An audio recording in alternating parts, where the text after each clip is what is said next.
Wisdom, know thyself, he said again and again. But knowing yourself isn't just about understanding your strengths or passions. It's about understanding what is truly under your control. It's about recognizing that you don't need to attend every argument you're invited to, that your value isn't determined by someone else's inability to see it. That the world might be on fire outside your window, but if your inner world stays grounded, you haven't lost still. This mindset doesn't come naturally from a young age. We're taught to focus outward, be likable, get approval, win, fix, predict, prevent.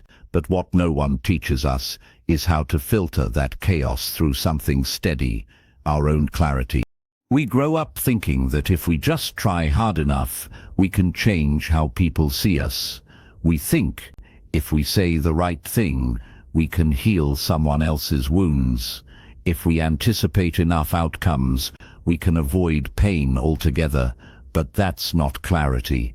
That's control dressed as fear, and it's exhausting. Carl Jung once said, "Until you make the unconscious conscious, it will direct your life, and you will call it fate." And most people are living exactly like that, ruled not by what's happening, but by how they interpret what's happening. That's why two people can go through the same event and walk away with completely different experiences. One is destroyed, the other is defined, not because the situation was different, but because their mindset was so. What would it look like to flip the script? To stop trying to manage the uncontrollable and instead master what's always been yours? It would look like presence, like choosing to breathe when everything in you wants to react, like observing your emotions instead of being swept away by them, like noticing your thoughts without letting them boss you around. It would look like restraint, not because you're suppressing, but because you're directing it. Would look like intentional action instead of impulsive reaction. And maybe most of all, it would feel like freedom, not the loud kind that comes with control over others, but the steady kind that comes with control over yourself. Aristotle taught that the ultimate human good is to live in accordance with reason.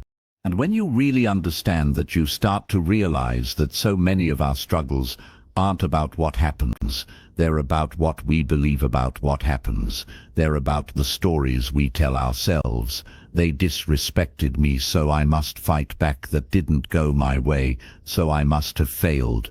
Those are just narratives, and when you learn to challenge them, to interrogate them, you start living with reason instead of reactivity. You start choosing your response instead of being owned by your instincts. None of this means life becomes easy. People will still push your buttons. Plans will still collapse. Emotions will still rise, but you'll meet those moments differently. Not with control over the situation, but with clarity within it. And that clarity is a kind of armor, not the kind that hardens you, the kind that protects what matters most: your peace, your integrity, your direction. Plato believed that the measure of a person wasn't in how they spoke, but in how they lived, and how you live comes down on your own terms. Ever finish a day mentally exhausted, even though on the surface nothing big happened? You didn't run a marathon, you didn't face a crisis, and yet you feel drained, like you've been holding your breath all day. That kind of tired isn't physical, it's mental, emotional, and more often than not it comes from carrying things that don't actually belong to you. A quiet look from someone that you overanalyzed, a pause in a text conversation that you filled with imagined meanings, a situation that wasn't yours but somehow became your responsibility, simply because you couldn't let it go. You walked through your day, holding 100 invisible threads, each one tugging at your peace, without ever asking, is this mine to carry? The truth is, we live in our heads far more than we live in the moment. We rehearse arguments that never happen. We craft response to things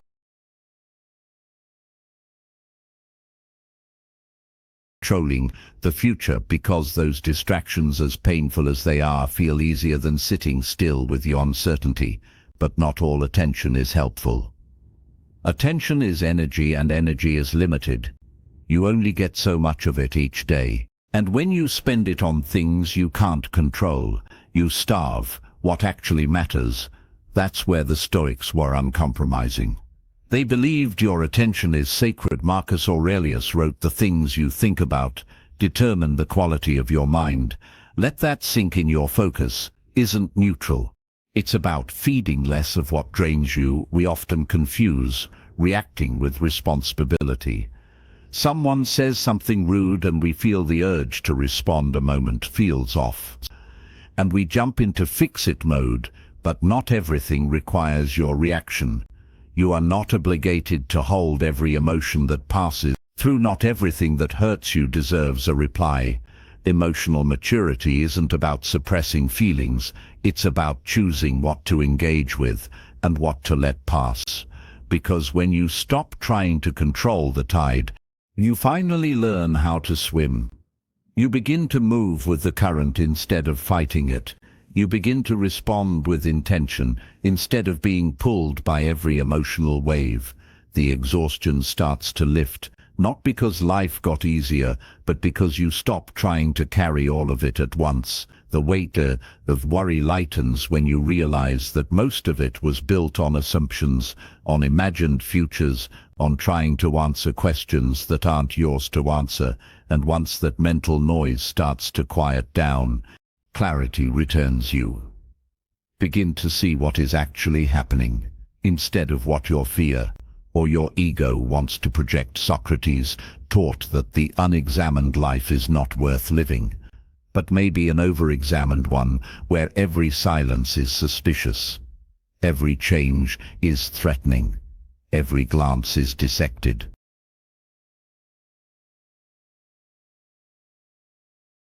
Space to rest, space to breathe, space to focus on what is yours, your thoughts, your effort, your boundaries, your peace. Energy once reclaimed changes everything. Conversations become lighter because you're not secretly trying to prove something. Decisions become easier because they're not tangled up in someone else's expectations.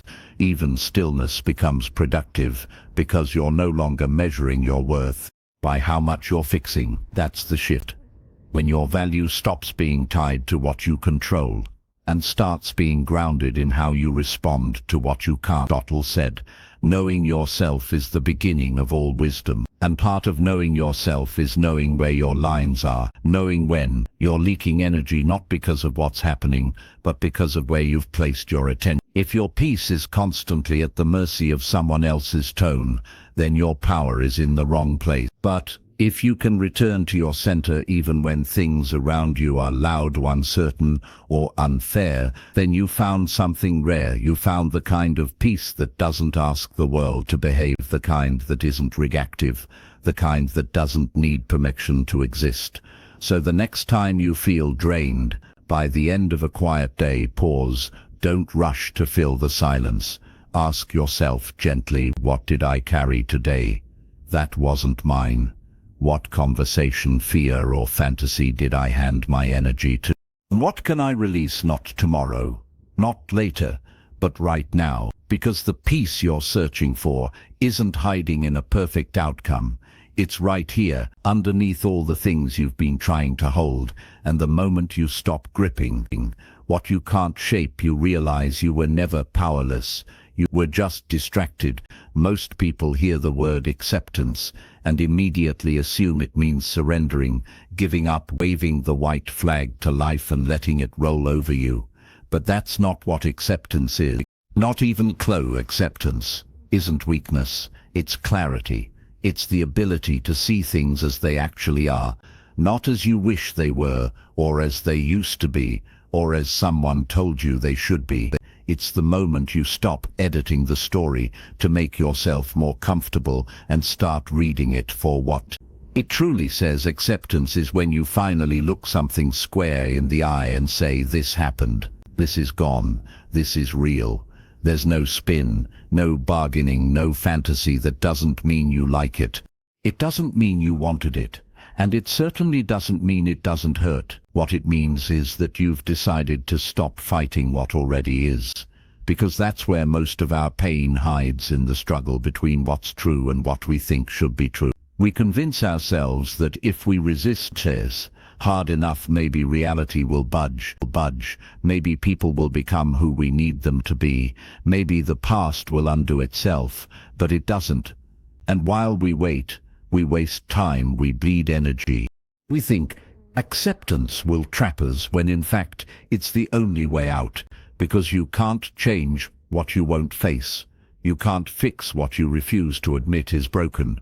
You can't grow past a version of yourself you're still busy justifying. So when you finally accept something fully without conditions, that's when everything begins to shift. You move from being stuck to being free, from resisting to responding, from hiding to healing. And it's not instant, it's not easy, but it is real. And real change only happens in the present, not in the imaginary world where things turned out differently, but in the world that actually is. Aristotle said, it is the mark of an educated mind to be able to entertain a thought without accepting it. The same can be said of emotions and experiences. Acceptance doesn't mean you approve of what happened. It doesn't mean you pretend it was okay.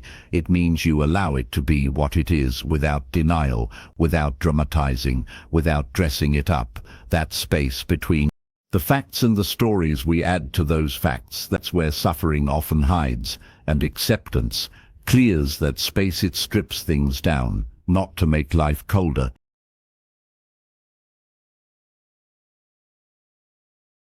You stop rewriting your past to justify your attachment. You stop trying to force love out of someone who never knew how to offer it. And that's powerful, not because it erases the pain, but because it returns you to yourself.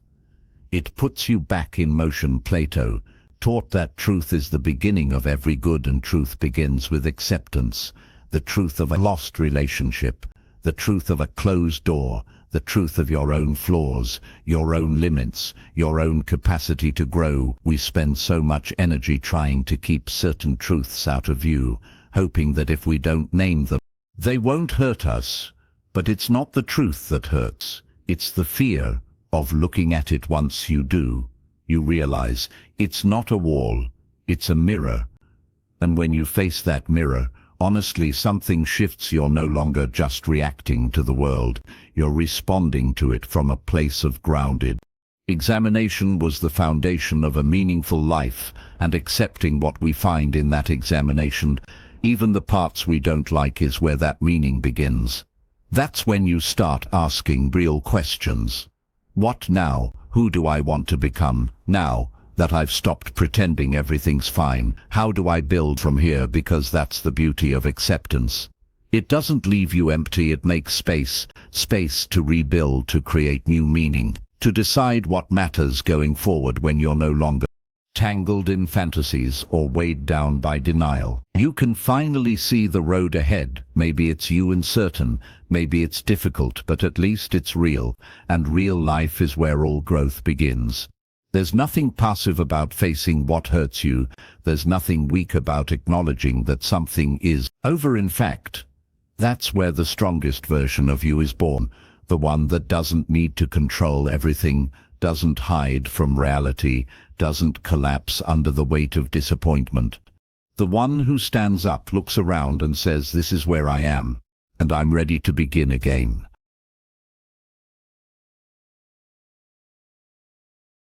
A subtle, invisible fork in the road. We can react, or we can respond, and while both roads are always available, they lead to very different places.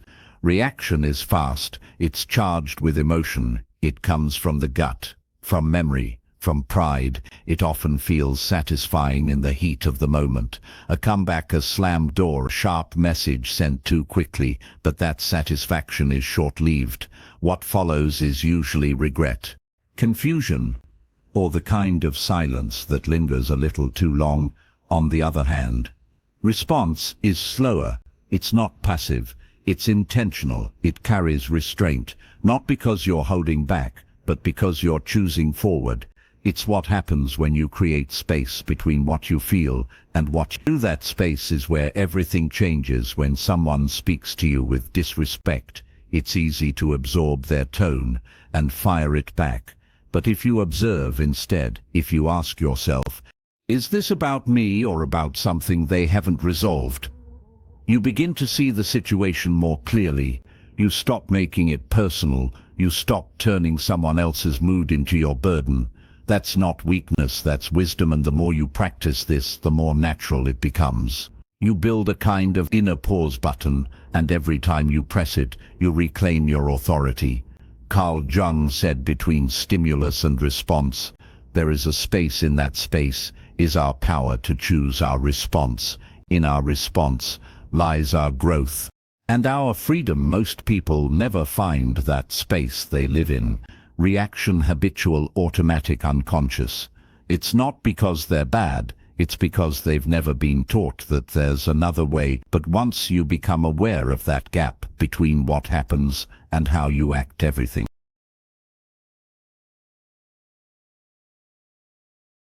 Satiated, frustrated, or confused, it means you don't let those feelings run your life.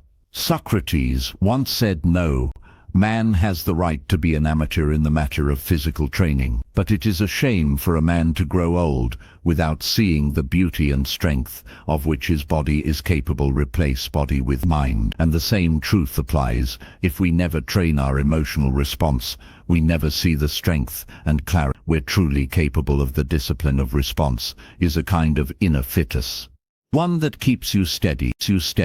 When life feels chaotic, when plans fall apart, the mind naturally wants to spiral. It starts building worst-case scenarios, attaching meaning where there's none, blaming others or blaming yourself. But spiraling doesn't solve anything. What it does is create more chaos internally than what you are already dealing with externally. Response doesn't ignore the disappointment. It just redirects your energy. Instead of spiraling, you adapt. You take a breath. You look at what's still within reach, and you decide what's the next right step from here.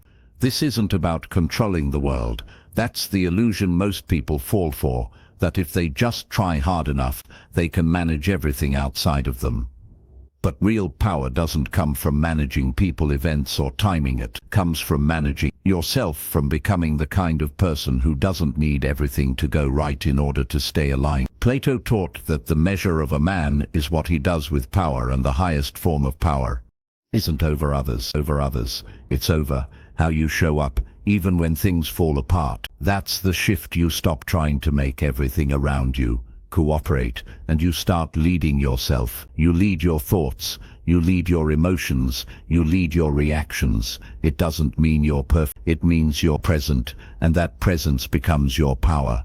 The world may still throw the same storms at you, but you won't be the same person who used to panic when they hit you. You'll have trained for it, not through avoidance, but through awareness. Aristotle believed that excellence was not a one-time act, but a habit. In the same way, emotional strength is built in the small repeated moments where you choose response over reaction, when you walk away instead of escalating, when you breathe instead of biting back, when you give yourself time to think before you speak. Those moments don't just protect your peace, they define your character. They show you that calm isn't just something you stumble into, it's something you build. And once you've built it, something incredible happens. Even chaos becomes a classroom. You stop seeing conflict as something to fear. You stop seeing change as something to dread. You start learning from discomfort instead of running from it. That's the real reward. Not just that you feel more in control, but that you become someone who doesn't need control to feel grounded. So the next time you feel the urge to react, pause, notice it, sit with it, and remind yourself that in this moment right now, you have a choice, not over what happened, but over what happens next. The choice is yours, and the more often you choose with clarity, the less life can shake you. Because peace isn't about perfect conditions. It's about mastering your response when conditions are far from perfect. That's the strength Stoicism points us toward, not control over life, but control over how you live it. You don't need to control every moment to find peace. You just need to control how you meet it. Thanks for being here, and for being a part of Stoic Journal. If this message spoke to something real in you, there's another video on screen right now that will take you even deeper into this path of clarity and strength. Give it a watch, and when life feels heavy again, remember this space is always here to help you reset. You're welcome back whenever you need it.